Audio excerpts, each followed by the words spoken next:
I used to think my life was boring. I had a desk job, a cat named Susan, and a coffee addiction that bordered on medical concern.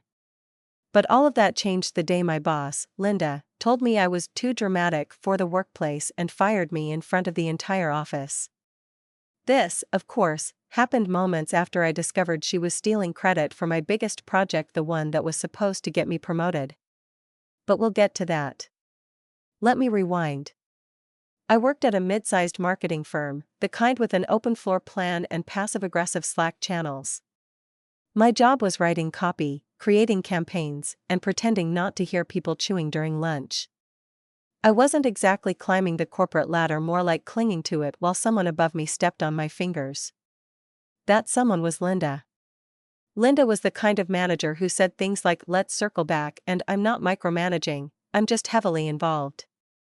She wore blazers with shoulder pads, called herself a girl boss, and once brought a whiteboard to a happy hour.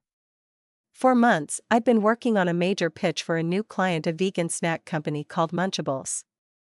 I had stayed late, skipped weekends, and even dreamed about lentil chips. The pitch day came, and I nailed it. The client loved everything: the concept, the branding, even the slogan, "Crunch with Conscience." It was the first time in forever I felt like maybe, just maybe, my job didn't totally suck. That feeling lasted exactly 14 hours. The next morning, I walked into the conference room to find Linda presenting my entire pitch deck to the executive team word for word like it was her own. I stood there, stunned, clutching my oat milk latte like it could save me. When she saw me, she didn't flinch. She just smiled and said, "Oh. I was just showing them our work." Our work? I felt like I'd been slapped with a post-it note. After the meeting, I confronted her privately. And by confronted, I mean I asked her, very politely, why she didn't mention me during the presentation. She blinked at me like I'd just asked her if cheese was made of moonlight. "Well, I led the project," she said. "You just did some of the writing." Some of the writing? I wanted to scream. Instead, I nodded, walked to my desk, and Googled how to fake your own death convincingly. But I didn't fake my death. I did something worse. See, the very next day was Linda's baby shower. Yes, Linda was 7 months pregnant, and HR had turned the break room into a Pinterest fever dream: pastel balloons, a cake shaped like a diaper, and a sign that said, "Push it real good." Everyone was invited. Even me. So I went. But not with a gift. I went with a plan. I waited until the party was in full swing. Linda was opening presents, squealing over tiny onesies and overpriced baby skincare. The office buzzed with awkward laughter and cheap sparkling cider. That's when I stood up, clinked my glass, and said, "I have a speech." The room went silent. "I just wanted to say how inspiring it is to see a woman like Linda thrive," I began.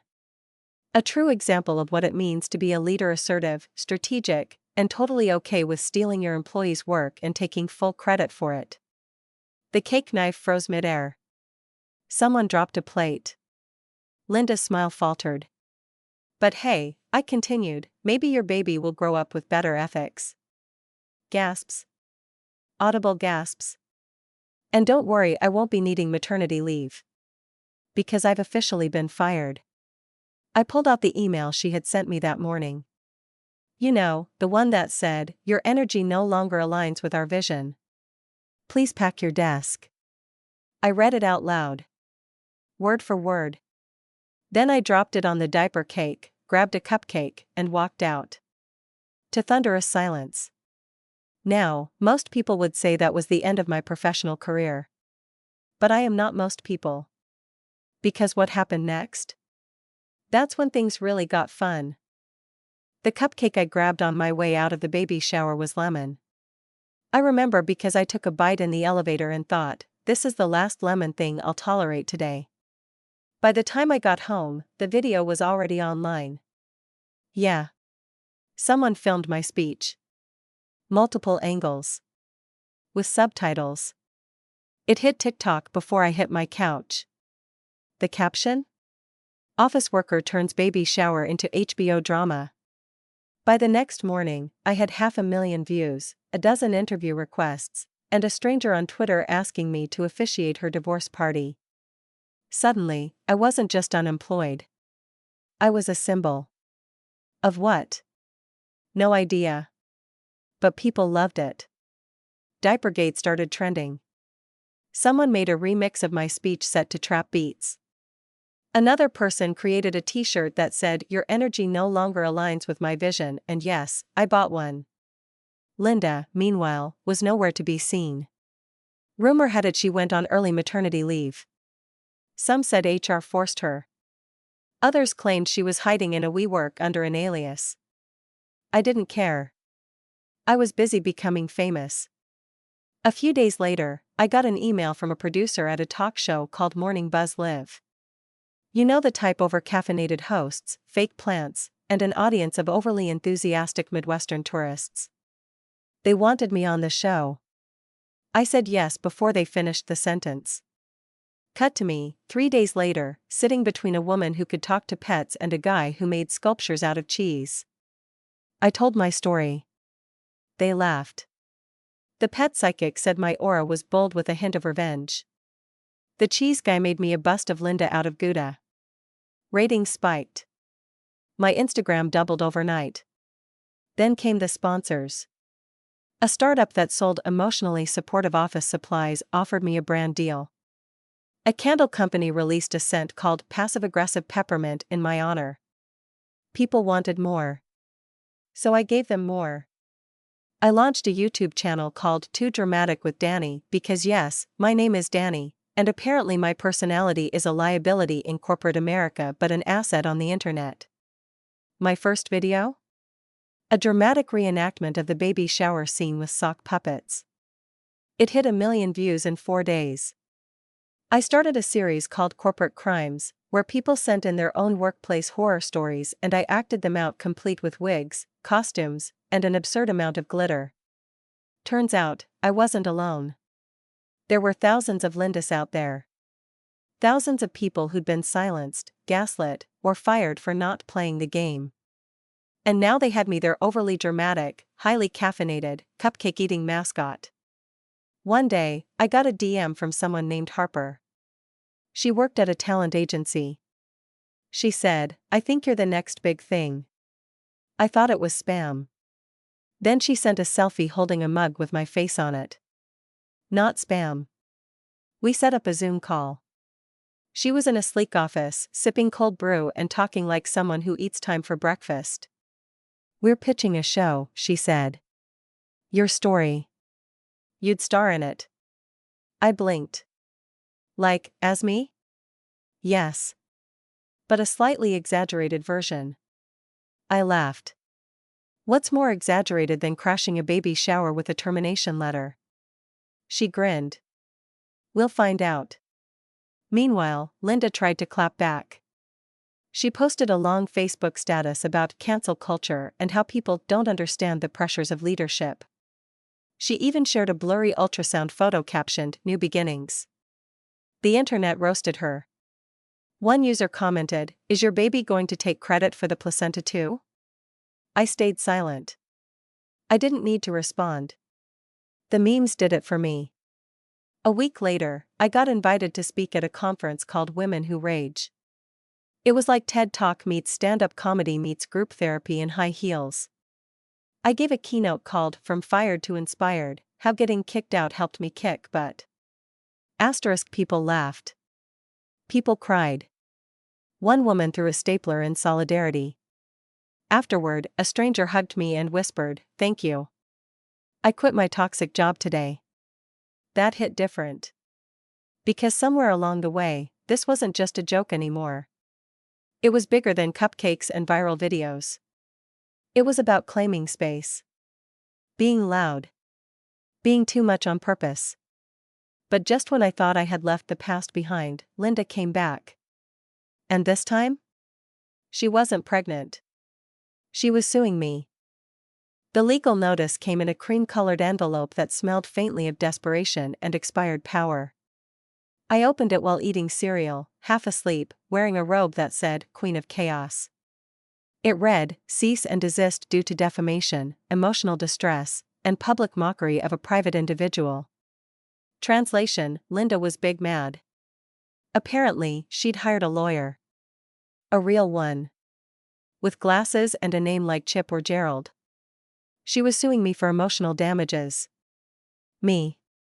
The woman she fired while 8 months pregnant, at her own baby shower. I choked on a Fruit Loop. I called Harper, my agent, now bestie, now unofficial life coach. She laughed. "This is perfect." "Perfect?" I said. "She's threatening to take everything I own." Harper said, "Exactly. That's the season finale." She wasn't wrong. By now, our show pitch had been greenlit. Streaming platform. Real money. Real actors. Even a real actress lined up to play Linda, one who'd once played a vampire mom in a YA drama. The lawsuit? More press. More juice. More drama. But I wasn't trying to lose my apartment over Linda's broken ego. So I lawyered up. My lawyer, Chelsea, was a legend. She wore leopard print, spoke in metaphors, and once made a CEO cry with nothing but a post-it note. She read the complaint and said, "Oh honey, this isn't a lawsuit. It's a tantrum in Times New Roman." Turns out, Linda's claims were as flimsy as her leadership skills. She cited my sock puppet reenactments as psychological harassment. Chelsea responded with a motion to dismiss, and a 30-page compilation of other sock puppet-based media. It was legally airtight and unintentionally hilarious. Meanwhile, my audience went wild. Sockgate trended on Twitter. A fan made a puppet of Linda and started an Instagram account for it. Someone created a courtroom sketch but in Barbie dolls. I stayed quiet online. Not because I was scared but because I was planning something. Something big. The day of the court hearing arrived. It wasn't a full trial, just a motion to dismiss, but that didn't stop fans from showing up with signs like "Justice for Danny" and "Don't sue the drama." I wore a pink blazer and matching heels. Power Barbie energy. Linda arrived with Chip Gerald lawyer and a face that looked like she'd swallowed a lemon soaked in shame. The judge, bless her, was over it before it started. After 10 minutes of Linda's lawyer trying to explain how my sock puppet defamed her pregnancy, the judge held up a hand. "I've seen enough," she said. Case dismissed. Boom. Outside the courthouse, reporters swarmed me. "Do you have a statement?" one shouted. I looked into the camera, smiled sweetly, and said, "I hope Linda finds peace. And a better sense of humor." The internet exploded. That clip became a ringtone. The t-shirts came back this time with my face and the words, "Find peace, Linda." With the lawsuit behind me, everything took off. The show entered production. I got invited to a podcast called Workplace Wounds and spent 2 hours laughing through stories of bad bosses and office fridge wars. I even got offered a book deal, too dramatic, The Art of Saying Nope with Flair. And guess what? Linda got a new job, in HR. At a startup. That makes stress balls. You can't make this up. 6 months later, I stood on the red carpet at the premiere of my own show. Photographers screamed my name. Reporters asked about season 2. A fan handed me a sock puppet dressed like the judge. I looked around and realized something. That baby shower? That horrible day when I got fired? It wasn't the end. It was the beginning. The moment I stopped shrinking to fit into someone else's idea of professional. The moment I stopped apologizing for being passionate, expressive, and yet dramatic. Now, I've got a community of millions. A career I made from chaos. And the freedom to be loud, emotional, wild, and whole. So to all the Lindis out there? Thanks for the push. I landed exactly where I was meant to be. Center stage. Sock puppet in hand. Roll credits.